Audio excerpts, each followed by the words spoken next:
Bhagavate Vasudevaya.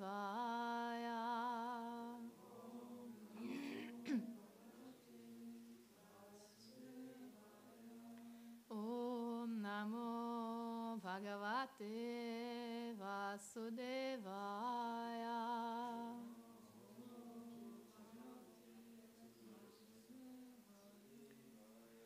Om Namo Bhagavate Vasudevaya.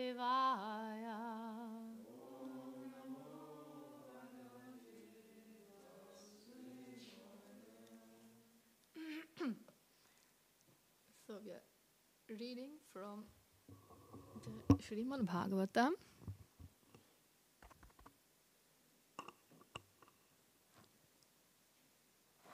Where is the switch to switch it on?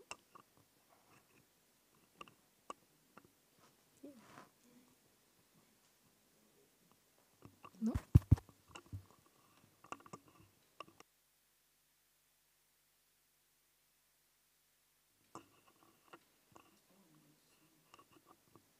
Maybe the battery is off. Hare Krishna.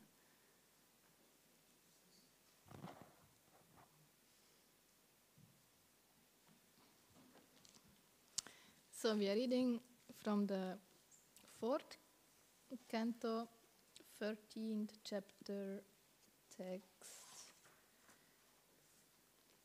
22. Hare Krishna. Yes, better. Thank you.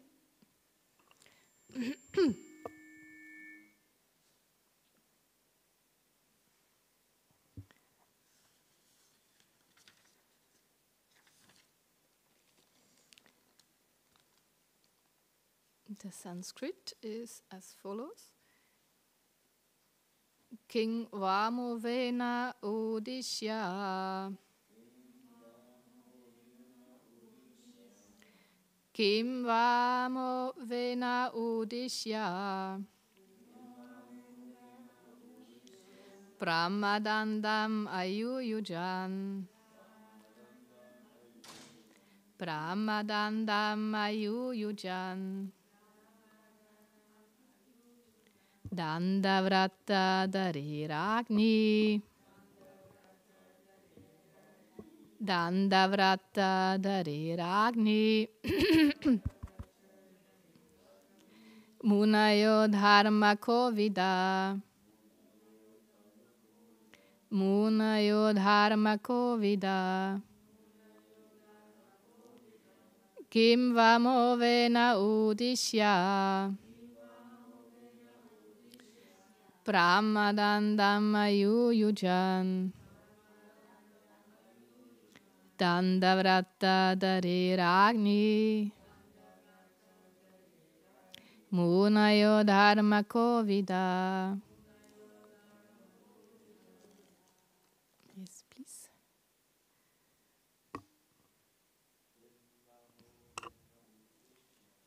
Kim Vamovena Udishya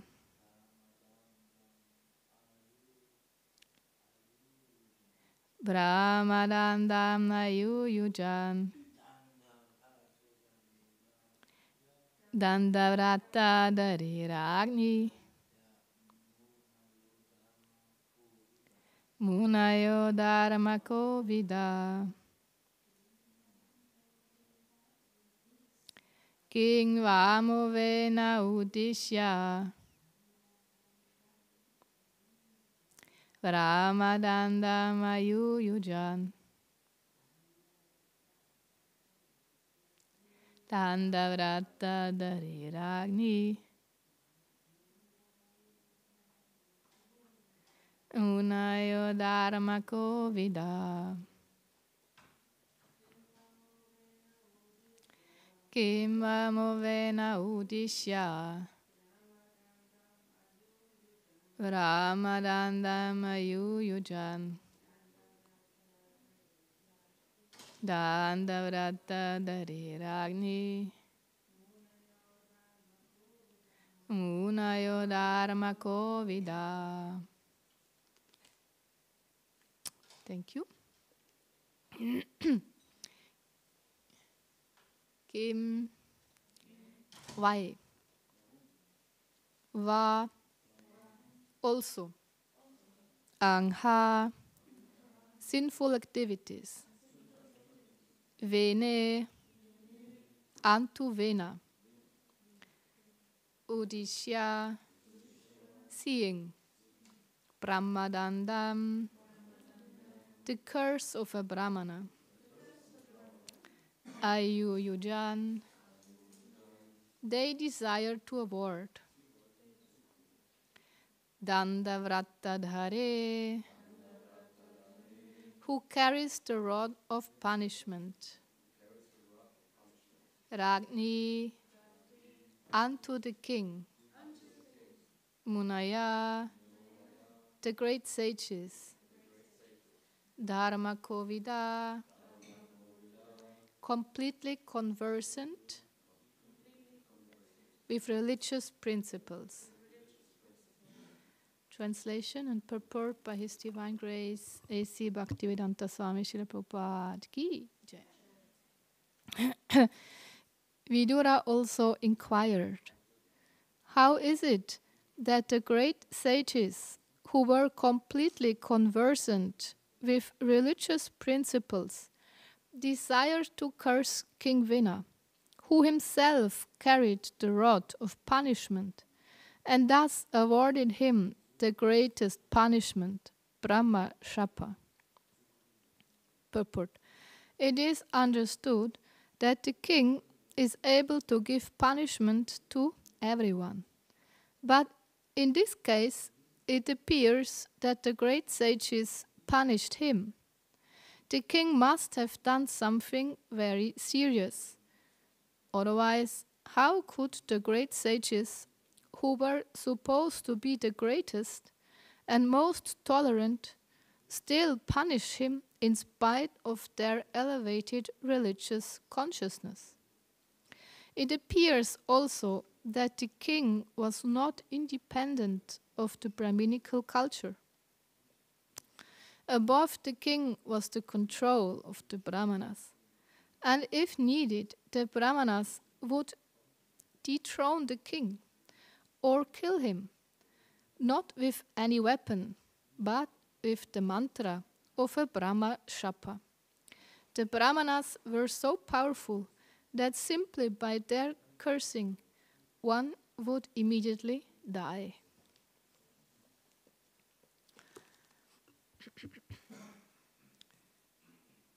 Mukam karoti vachalang pangung langayate girin yat kripa tangahang vande Shri Gurun dinataranam. Om Jnana Timirandasya Jnananjana Shalakaya Chakshurun Militam Yena Tasmai Shri Gurave Namaha. And Jai Shri Krishna Chaitanya Prabhu Nityananda Shri Advaita Gadadhar Srivasadi Gaur Bhakta Vrinda. Hare Krishna, Krishna Krishna, Hare Hare. Hare Rama, Rama Rama, Hare Hare. Hare Krishna, Krishna Krishna, Hare Hare. Hare Rama, Rama Rama, Hare Hare.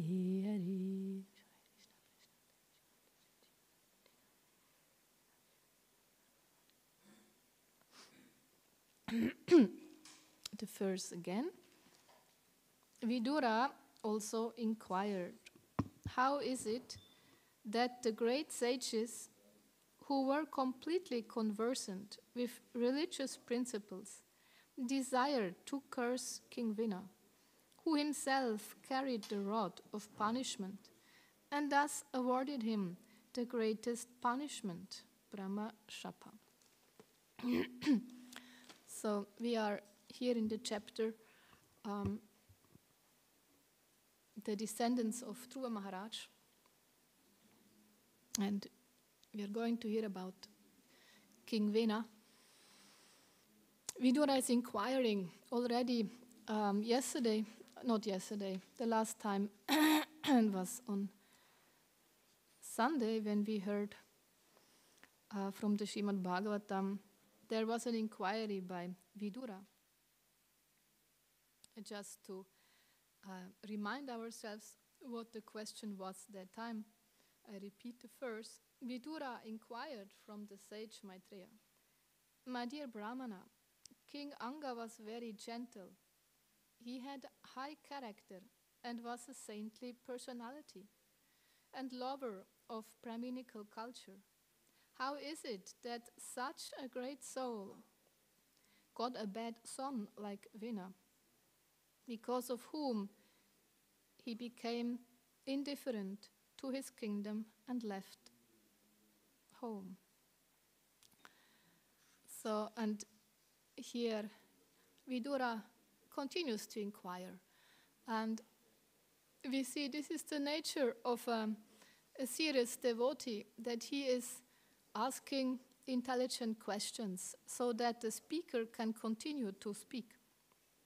It's like when the listener asks questions, this is enhancing the speaker to go deeper and explain the subject matter in more detail. So also here, Vidura, he continued to ask, how is it that these brahmanas, they punished King Vena, who himself is actually the one who should be the one who punishes. But Srila Prabhupada, he writes in the purport that the kings are not independent. Or that time, in Vedic times, they were not independent. They were under the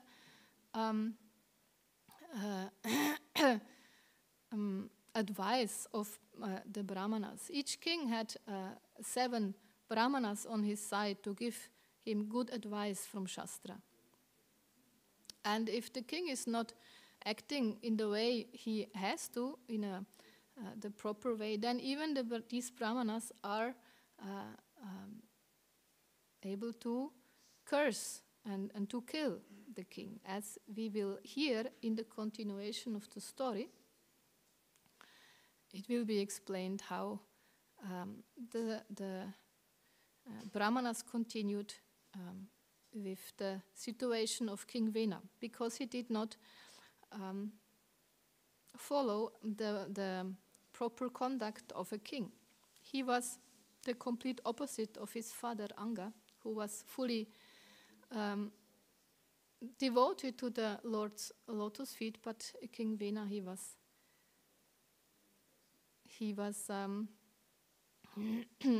of a demoniac nature. So we will hear about that story in the following verses, and I leave it up to the next speakers to continue to speak on that.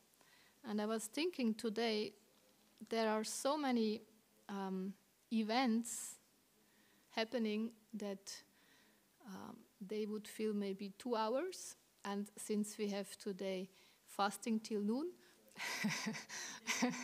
we can go a little bit over time. No, that's a joke. We will try to stay in the proper time. But it's an amazing day today, actually. It's first of all, we have Uttana Ekadashi. Uttana Ekadashi, Uttan means to wake up. Yeah.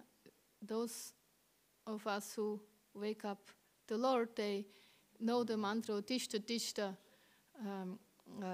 Bhagavan Uttishta Narakeshari Uttishta Kamalakanta Trailoka Mangalam Kuru. It's the mantra with which Lord Nishingadev is woken up every morning. And this Ekadashi is called Uttan Ekadashi. So this is the Ekadashi when Mahavishnu wakes up from his 4 months of sleep, of Yoga Nidra. It's interesting to note that 4 months ago, this was middle of July, the Ekadashi, where Lord Vishnu went to sleep, is named Shayan Ekadashi. So we have here the Gora Aratik, which is actually named or called Gora Aratik because we sing the Gora Aratik song along with it, but the actual name of the Gora Aratik is the Sandhya Aratik, because it's at the Sandhya, the conjunction of the day coming to the night, going over into the night. This is the junction, and this junction is called Sandhya. And then in some temples, after the Sandhya Aratik, there is another little Aratik, a Dupa Aratik, only small Aratik, which is called Shayan Aratik. Yeah? This is the Aratik before the Lord goes to rest. Yeah? And also the Ekadashi, where Mahavishnu is going to take his 4 months rest, is called Shayan Ekadashi. And with that Ekadashi, the Chaturmasya period starts. Chaturmasya, Chatur means 4, and Masya means months. 4 months period where ceremonies, functions are stopped, like there is no auspicious date, for example, for Vivaha Sanskaras or for Griha Pravesh functions, pujas.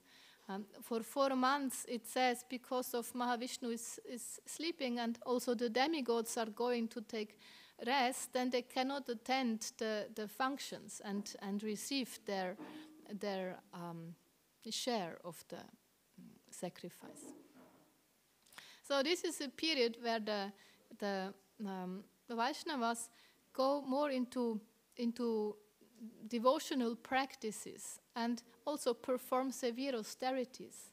For example, we know Bhaktisiddhanta Saraswati Thakur, he was fasting all 4 months, only from Havishya, and once a day only. Havishya is a form of khichdi, very, very simple form. It's just rice and dal without ghee or any form of oil.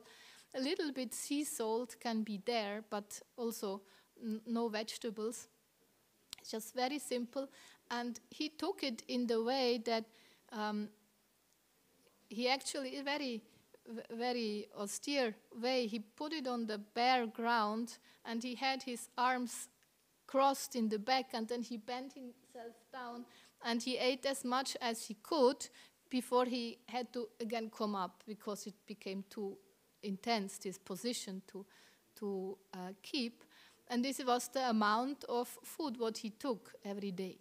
And this only in the evening when the sun has set. This he took for 4 months, and he did that every year. Very intense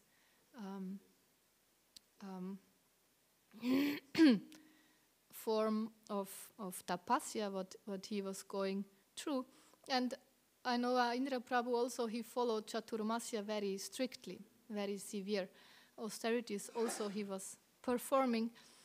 And then actually after Chaturmasya we have 1 more month of tapasya, is Katyayani Vrat. Those who are into tapasya, they can just continue. On Purnima, Saturday, the Katyayani Vrat starts, where the gopis every morning at 6 o'clock take a bath in the Yamuna. And now already it's quite cold in Vrindavan. It's getting towards winter. Middle of January is the coldest time in Vrindavan. Jai Shishi Prahlad Lakshmani Singha Bhagavan Ki Jai. So during this cold period, every day the gopis went to the Yamuna and took a bath, and also took once only in the evening this Havishya. And Indra Prabhu, he followed the same custom over the whole 5 months. He did these austerities. So we are now in this last months of this Chaturmasya. This actually is also a period where traveling is coming to a stop. The preachers, the sannyasis, previously, especially when there were no good roads and no airplanes, the streets became muddy because of the rainy seasons. These 4 months is also the period of the rainy season. And there also we know from Lord Chaitanya Mahaprabhu that he did not travel. He was in South India during this period, and he stayed with Venkata for 4 months and had wonderful discussions. And then only when this period of rainy season or Chaturmasya was over, he continued his travel. This year also actually in Vrindavan was heavy rain. It was for 3 months. Usually it's for 1.5 months, but this year it was for 3 months also. Rainy season in Vrindavan. Intense rain. So today is the day when Mahavishnu wakes up. Uttan Ekadashi. And in India, it's also funny to see from this day on, after, we will have many marriages celebrated. We hear the music groups going through the street, and then we understand, there is another marriage, because the groom comes riding on a horse, and then the whole marriage group is following. So from today on, all the functions again start. So this is one thing. It's a very auspicious day. It's a day celebrated joyfully because of the awakening of the Lord. And then on this day also, we have the beginning of one period of 5 days, which we call Bhishma Panchaka. Pancha means 5. Bhishma Panchaka are 5 days of Bhishma Dev laying on the bed of arrows. Actually, on the 10th day of the battle of Kurukshetra, he was shot by hundreds of arrows from Arjun, and he was made to lay down on the bed of arrows. You might have seen pictures how Bhishma Dev is laying down, and it is said actually he took a vow not to touch any woman in his life, and in order to not to touch Bhumi Devi, who is also a lady, he was made to lay down on the bed of arrows, so that he did not touch even Bhumi Devi, the ground. So that was on the 10th day of the battle, and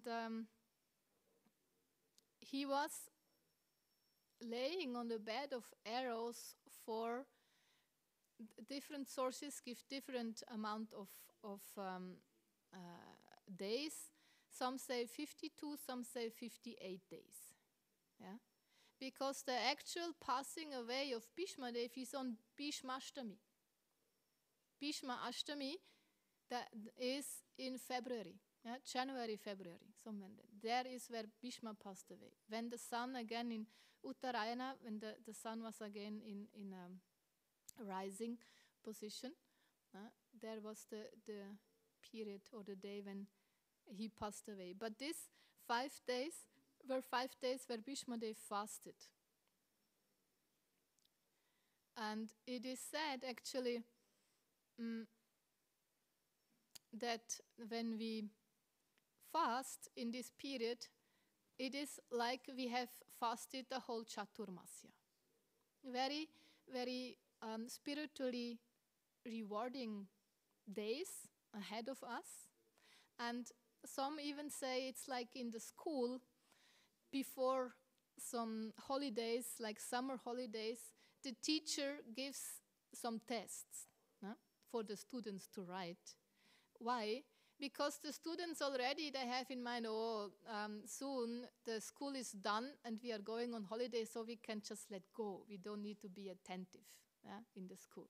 And also for us, we just had now months of some more intense sadhana behind us, months of Kartik, and we might tend to get a little bit slackened in our sadhana.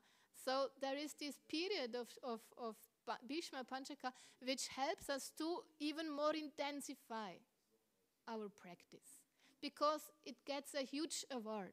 Whatever we do in this period of 5 days is considered at least to be for a whole month of Kartik, if not for a whole Chaturmasya, at least for the months of Kartik. Yeah? Let's say we chant one round more. It means whole months of Kartik is considered as we chanted one round more. Yeah? So that means we are getting a bonus even with these days. We get a lot of reward with a little endeavor only. Just to keep us going till the end of Kartik month, which is on Friday. And this year it's even more beneficial. We don't need to go for 5 days. As it said, Bhishma Panchaka, this year it's only 4 days. Yeah? It's, Tuesday, Wednesday, Thursday, Friday. Yeah? Friday is the end of Bhishma Panchaka. And already on Saturday, Purnima is the beginning of the next Vrat, the Katyayani Vrat. Yeah? So, if we want to follow this Bhishma Panchaka Vrat correctly as it is given in the scriptures, then there is a very severe form of fasting. First day, it's good we are here on a farm. We have all the ingredients, what we need. First day, we have only cow dung. I don't know how we do that, to eat cow dung, but this is the prescription. Second day, we live only from cow urine. Yeah? 2 severe days. Third day is getting better. We live from cow milk. Yeah? Fourth day, yogurt. Yeah? Even better. And then on the 5th day, Panchagavya. All the 5 ingredients is what the cow gives. Should be mixed together and taken. This is how we would properly follow Bhishma Panchaka Vrat. But if this is too severe for us, we can live on fruits. And it said roots. Also, we have many roots around. Fruits or dry fruits and nuts. Yeah? That is a little bit less severe than this full form. Or if this is even too severe, then we can also fast the Ekadashi all the 5 days and leave the grains aside. Yeah? Sometimes we did that in Golokadam. The Rida Baladev was always very inspired to follow, and then he encouraged us also to follow that. Or what also is said, we can just have this havishya, this very simple form of khichdi, just rice and dal without any oils or ghee, and little bit sea salt in it. Or we can have anything else, like Vaishnava is not so much into taking vratas in the form of fasting, but rather in increasing his worship. Yeah? The fasting has only as much value if we are able also to concentrate more on our sadhana. If the mind is going here and there and is just waiting for the night to come that we can take rest, or for the next day that we can again have some proper food, then this fasting is not so conducive. Yeah? But if we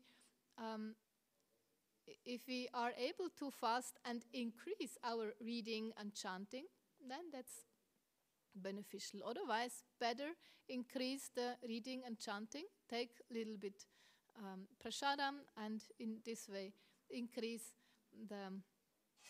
have the mind peaceful and be able then to concentrate more on increasing our chanting 1 round more, 4 rounds more, and also our reading. That is also an option for us. But it's good actually if we think of how to spend these last, for us now, 4 days of Kartik in a more absorbed way, in a form increasing our sadhana. This is very helpful for us. So I would also like to say a few words about Bhishma Dev. Bhishma Dev, he was the grandfather of the Pandavas.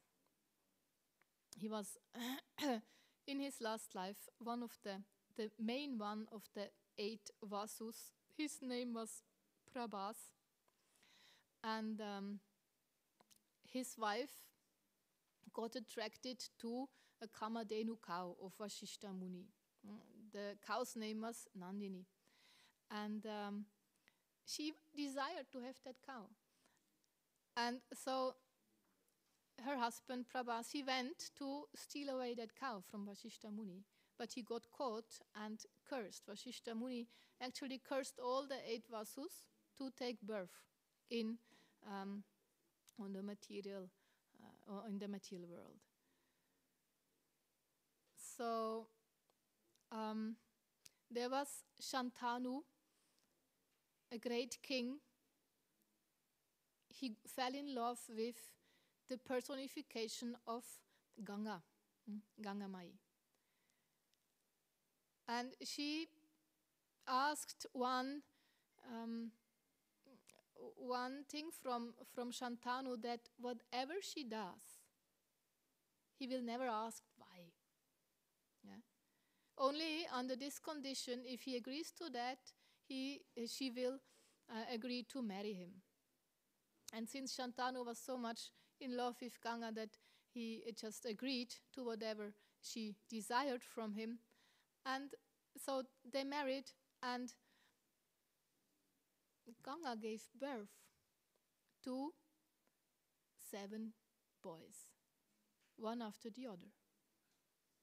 But as a mother would do to raise the kid in a loving way, right after birth, she took each single baby, brought it to the river Ganga, and drowned the baby. We might say, "Boah, how cruel!" Yeah? How cruel! How a mother can do that. But Shantanu also, he was pained. He was shocked. He was completely disturbed. But he could not ask, because this was what Ganga asked him. This was the condition under which she married him, that he never asks her why she is doing a certain activity. So again, Ganga gave birth to a boy, the 8th child.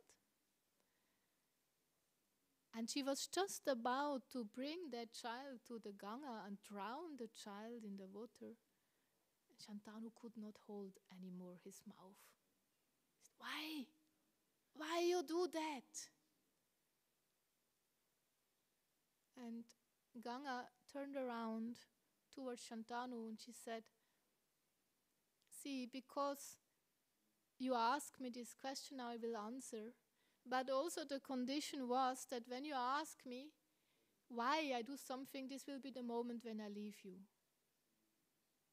And Ganga explained that these 7 children, what she drowned in the Ganga, these were 7 Vasus.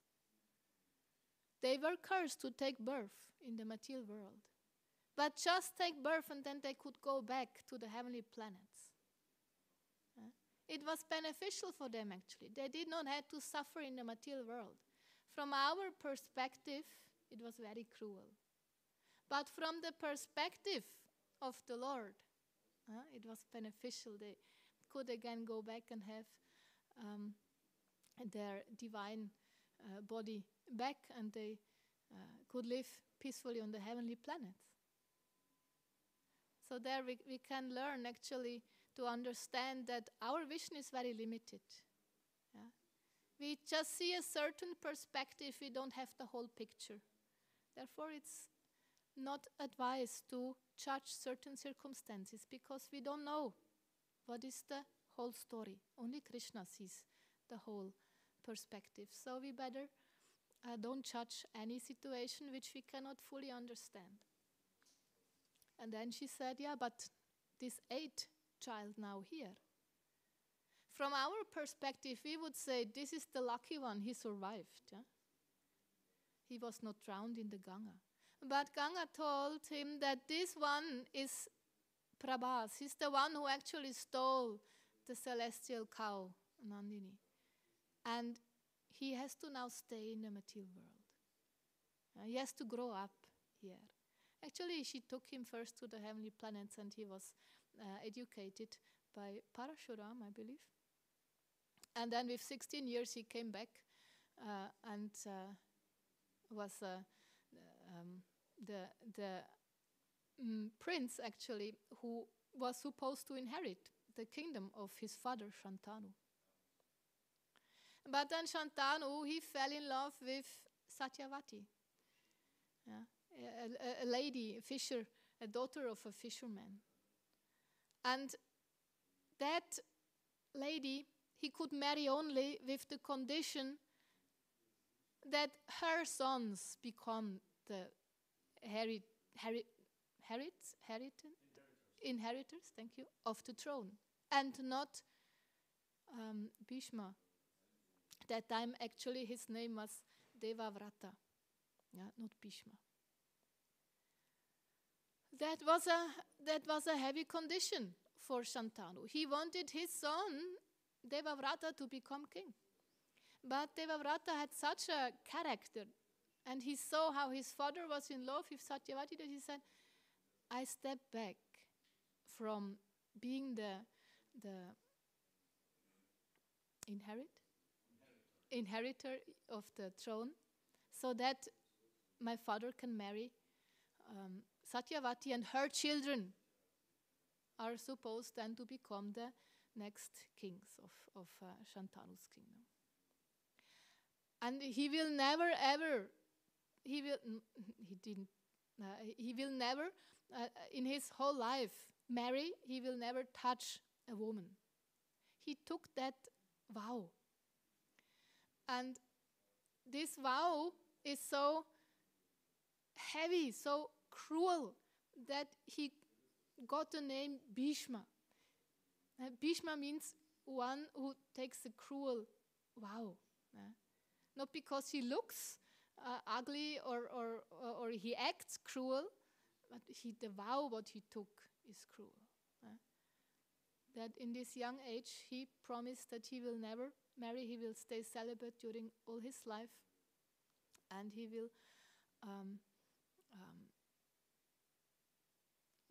will always be there to protect his stepmother, Satyavati. He was on her side and advising her. So that was Bhishma Dev. Actually, when he took that vow, the demigods showered flowers out of glorification. Such a great character, such a great personality. Bhishma Dev, he was the grandsire, the grandfather. He was the advisor of the kings of Hastinapur. And he was there when the Pandavas, the 5 Pandavas, grew up. And they were very, very dear to him. But Bhishma Dev was also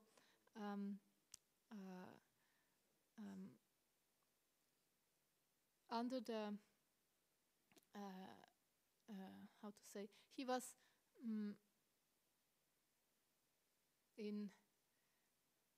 he got maintained, so to say, by the opposite side, by the Kaurava side. He was dependent on Dhritarashtra and Duryodhana. So he was fighting also on their side in the Kurukshetra war. He took the opposite side. Not because of enmity towards Krishna, but because he was under the influence, or in the, how to say, he was, getting maintenance from Duryodhana's side, so therefore he was obliged towards that party.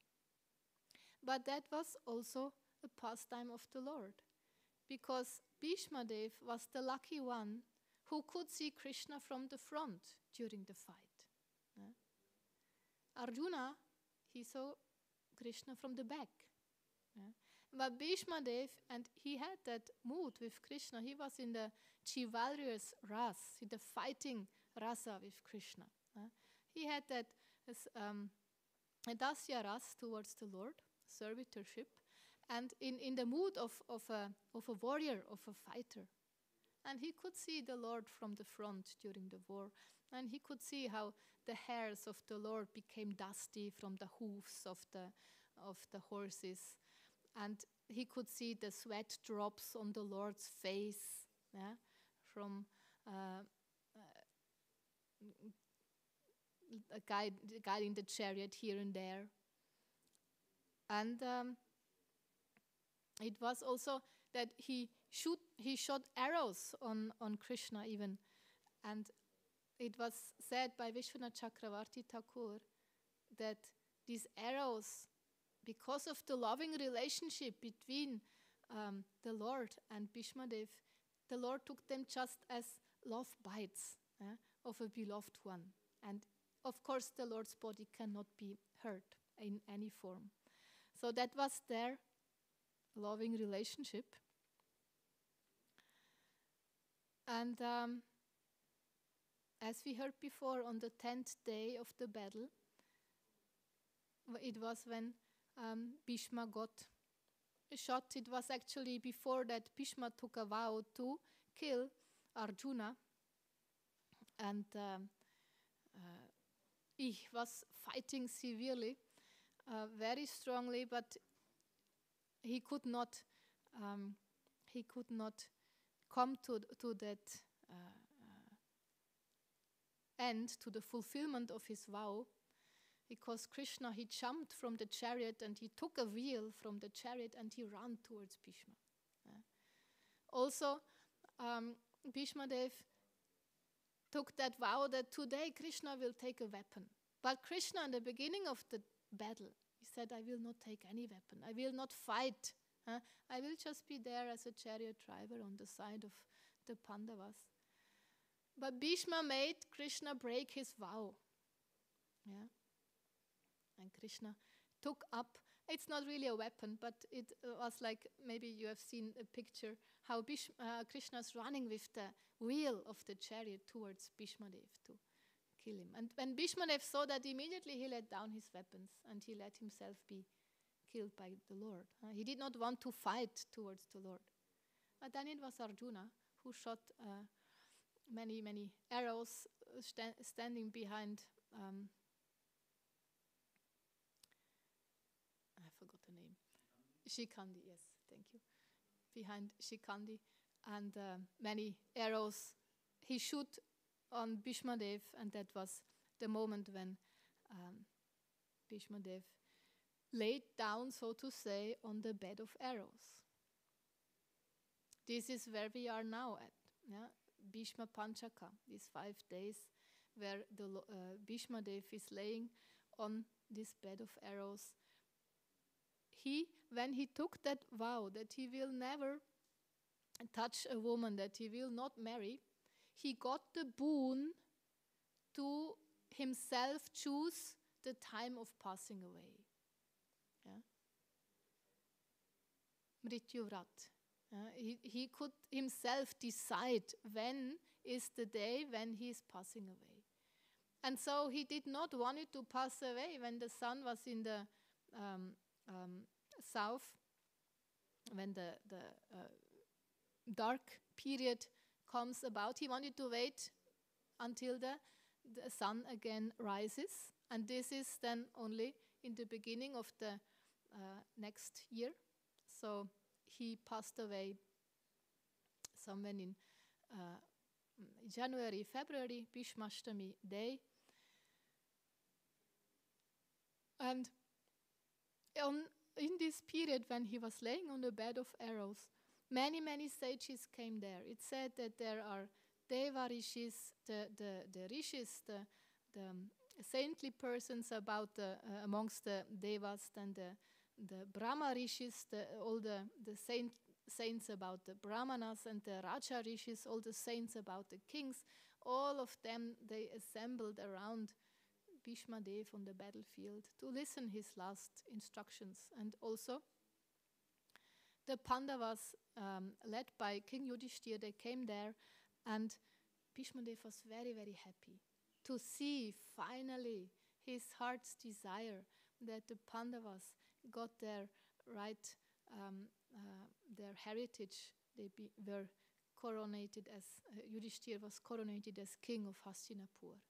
So his long desired or cherished desire was actually fulfilled in that moment, to see that King Yudhishthira got the righteous position, what was actually meant for him as king of Hastinapur. And he was teaching Yudhishthira about all the dharma, what the whole philosophy and dharma shastra, very, very elaborate. Also in the Mahabharata, I think it goes over many pages, 20 pages, or I don't know the exact number, but many pages where Bhishma Dev is instructing Yudhishthira Maharaj about proper conduct, proper dharma in all regards. And he was then passing away while being in the presence of the Lord. He saw the Lord face to face. He was leaving the body. That means Bhishma Dev reached perfection in his practice. So this is one thing we can meditate. It is said when we meditate about Bhishma Dev during this Bhishma Panchaka period, Krishna will be very pleased, because it is connected with Bhishma Dev's story. So we can also now meditate about, we can also read, it's in the first canto, 9th chapter, the passing away of Bhishma Dev described. Now another incident what happened today is the disappearance of a great saint, which is in our parampara. It is the third from the left side. It's Gorky Shodas Babaji Maharaj, the spiritual master of Srila Bhaktisiddhanta Saraswati Thakur. He was born in Bangladesh, and his name that time was Vangshidas. But he is not to be mistaken as the one who was called Vangshidas Babaji Maharaj. That was another great saint. Yeah. His initiated name, Gorky Shodas Babaji, when Vangshidas got initiated, he got the name Gorky Shodas Babaji. And he got initiated by Bhagavan Das. This was a disciple of Jagannathas Babaji Maharaj, also one of our acharyas in the line. It was actually in the young age when he was married, and his wife also died a young death.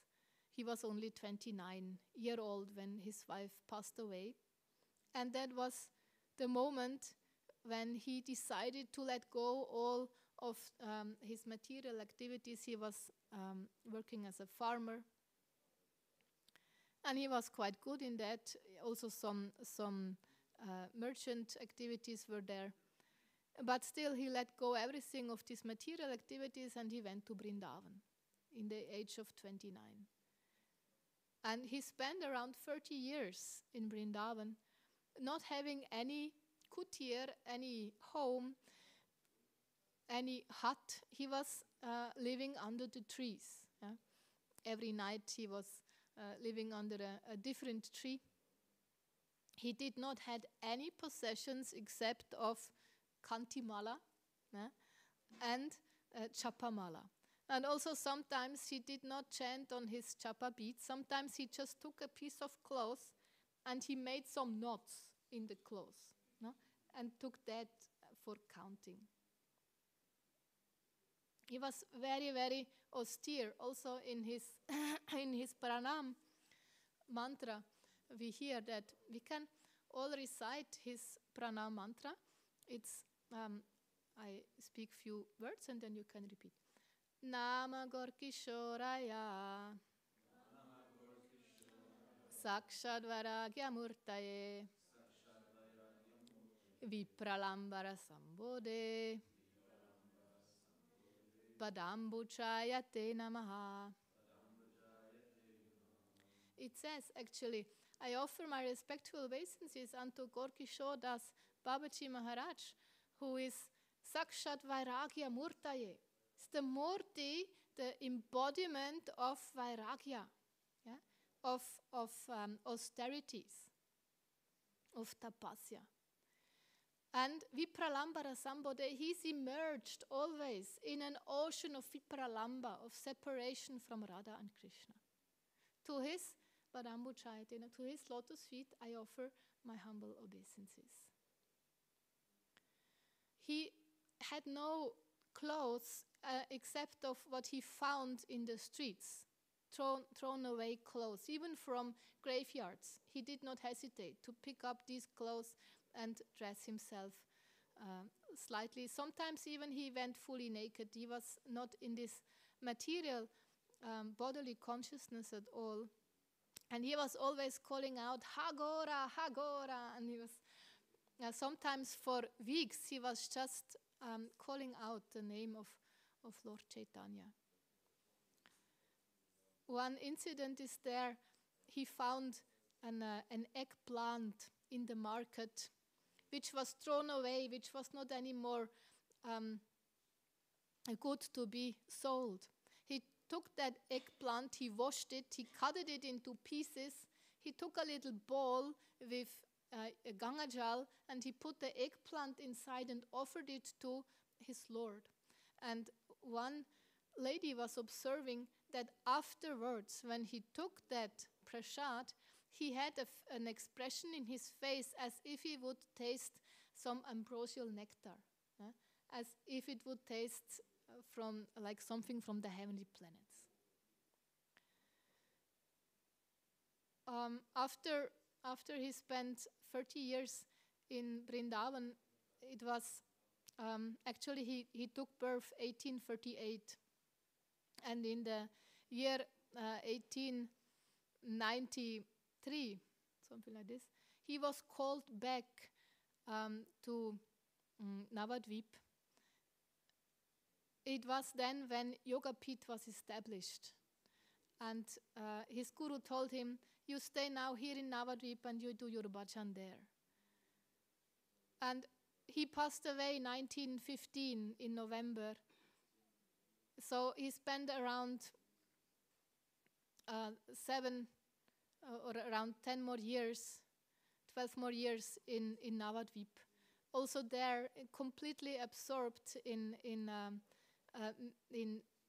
pastimes of Radha and Krishna, not in an external consciousness. And he was used to often visit Bhaktivinoda Thakur and listen Bhagavad Gita from him. And they were discussing Bhagavad Gita. Also, if you go to visit Bhaktivinoda Thakur's house in Godrum Dvip, Svananda Sukhada Kunj, you can see a bhajan kutir there on his compound, bhajan kutir of Gorkishore Das Babaji Maharaj. And it was actually Bhaktivinoda Thakur who told to his son, Pimala Prasad, you should take initiation from this saint, this saintly person, Gorkishore Das Babaji Maharaj. And some say that he rejected, now we know Vimala Prasad as Bhaktisiddhanta Saraswati Thakur, some say Gorkishore rejected him 12 times. Some say he rejected him 4 times. It's not quite clear, but we know he rejected him first. He did not want to have any disciples. And then once Bhaktisiddhanta met him on a bridge, and again he asked him for initiation. Now first actually he asked him a second time, and Gorkishore Das Babaji Maharaj said, I need to first ask Mahaprabhu. Yeah? And then when they met again, Bhimala Prasad asked him, and did you ask? And he said, no, sorry, I forgot to ask. I forgot to ask Lord Chaitanya Mahaprabhu. So again, some time for Bhaktisiddhanta to wait. And then one time he met Gorkishodas Babaji on a bridge. And he told him, if he is not going to initiate him, he will jump from the bridge and commit suicide. And that time, out of compassion, Gorkishodas Babaji Maharaj gave initiation to Bhaktisiddhanta as Varshavana Vidaitya Devi Das. That was the name he gave him. And it was also then when Gorkishodas Babaji Maharaj passed away that Bhaktisiddhanta took charge of the Samadhi of Gorkishodas Babaji Maharaj. The saints around there, or so-called saints, the Vaishnavas around this area in Navadvip where Gorkishodas Babaji Maharaj had his bhajan, they immediately wanted to take charge of the body and build a samadhi in on their compound. Of course, with the thought that this is a saintly person. In the future, many pilgrims will come to take darshan, and they will all come to our temple and they give a little dakshin, and so this will be a source of income. But this is quite a wrong motivation. And Bhaktisiddhanta stepped up and he said, only a person who did not had any illicit activities with a lady during the last 6 months is allowed to touch him. No, only a person who had no illicit activities during the last 3 months is allowed to touch him. No, not 3 months, 1 month only. And then he said, no, 1 week, during the last week. And he said, no, during the last 3 days. And then there was a policeman trying to pacify the minds of the agitated sadhus there. And he asked Bhaktisiddhanta, how you want to justify if these sadhus speak the truth? And he said, there he is counting on their honesty, that they honestly admit about their activities. And then one by one, they left the place. All the sadhus left the place, and Bhaktisiddhanta was the one who finally took charge to put Gorkishodas Babaji Maharaj in Samadhi. That time, it was still on the side of Navadvip. But then after some time, the Ganga flooded the whole Samadhi area, and Bhaktisiddhanta could just save few relics of Gorkishodas Babaji Maharaj and brought it over to Bhaktisiddhanta Saraswat Mat, where we find the Samadhi nowadays. Bhaktisiddhanta built little Govardhan and Radhakund, and on the banks of Radhakund he made a Samadhi for Gorkishodas Babaji Maharaj, which can still be visited nowadays. Very nice place there. Once actually during the life of Gorkishodas Babaji Maharaj, he was offered a place to stay with one family. And because he appreciated their friendliness, he also accepted. But he did not enter the house. He said, actually, I see behind your house there is a latrine. Yeah? This is the place for me to stay. Nobody will disturb me there, because he was just into chanting and he did not want to be disturbed by anyone who wanted to come for cheap miracles, just to see a sadhu performing a miracle. So he was hiding in that latrine and chanting all day long. And it said actually that when he passed away, another person, Vaishnava, went to that latrine, and he was telling that even the bricks vibrated the holy name. This chanting of Gorkishodas Babaji Maharaj was so intense that it was picked up even by the bricks, and they still, after his passing away, they vibrated the holy name. So Gorkishodas Babaji Maharaj is a Nitya Siddha, an eternal associate of the Lord, pure soul. He was actually, it is said he was analphabet.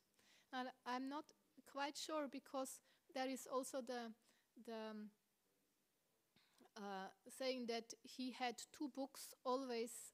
He always carried two books with him.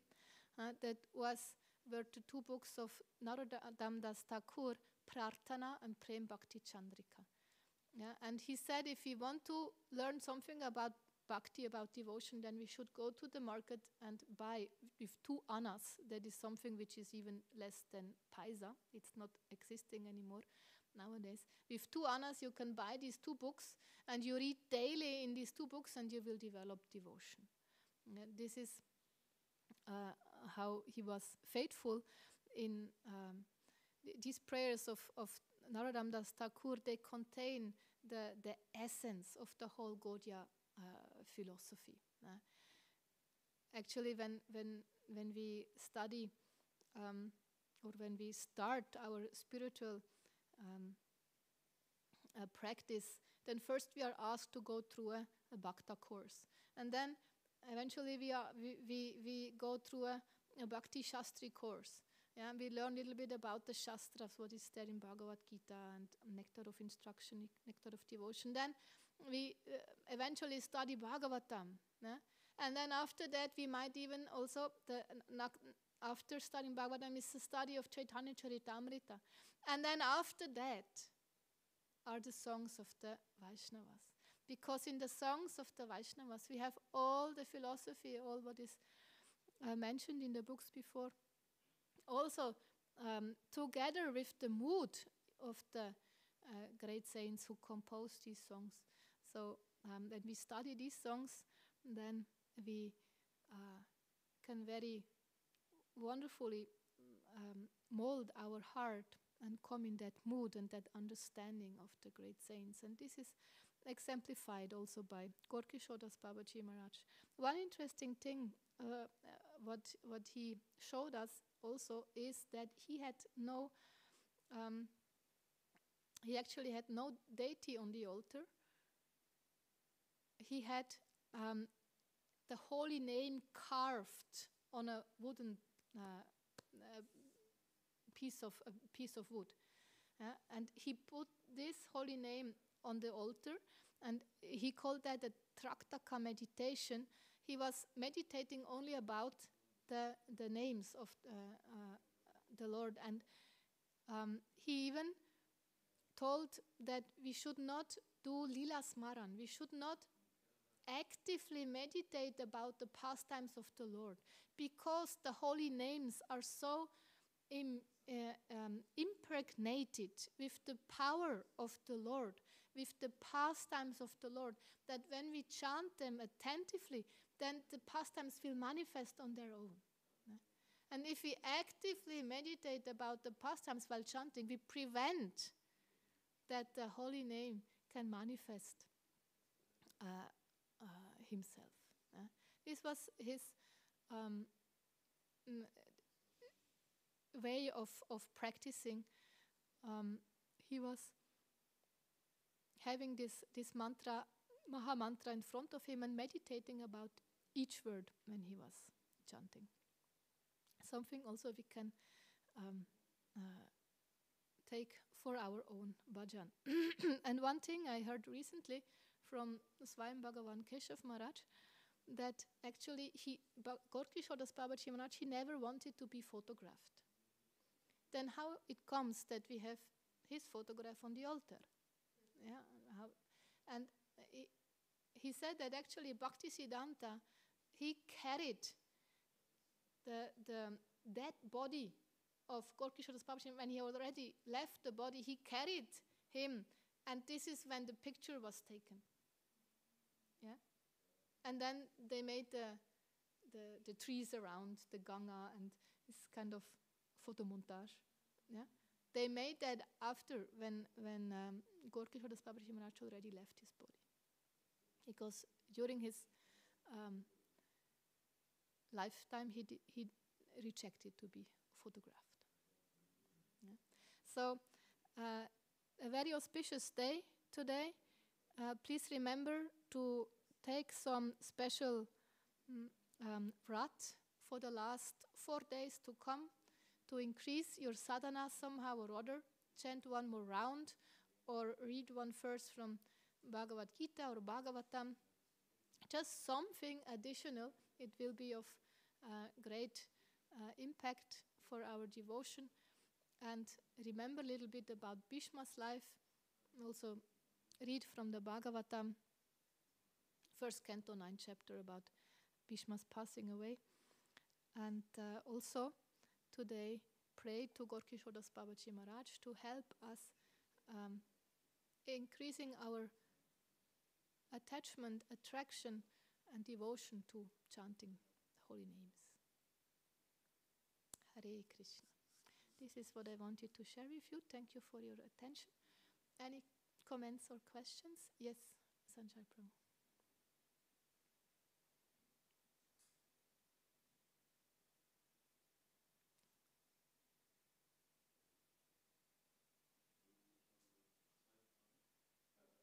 I think it's not working. No. Anyway, I have 2 questions regarding it's my technical mind. One is that how is it that it is Mahavishnu who goes to sleep and rises? I imagine that when he goes to sleep, we cannot think of how long it would be, because even when he breathes, it's the whole universe coming into existence. But still it says that during Chaturmasya, Mahavishnu sleeps. I understood correct? In Yoga Nidra. I mean, sleeping, it's a meditation. Yeah. Yeah. Yes, how can we say 4 months? For him, this is just maybe a fraction of a second. Yes. Yeah. But still it is Mahavishnu. Yes. Yes.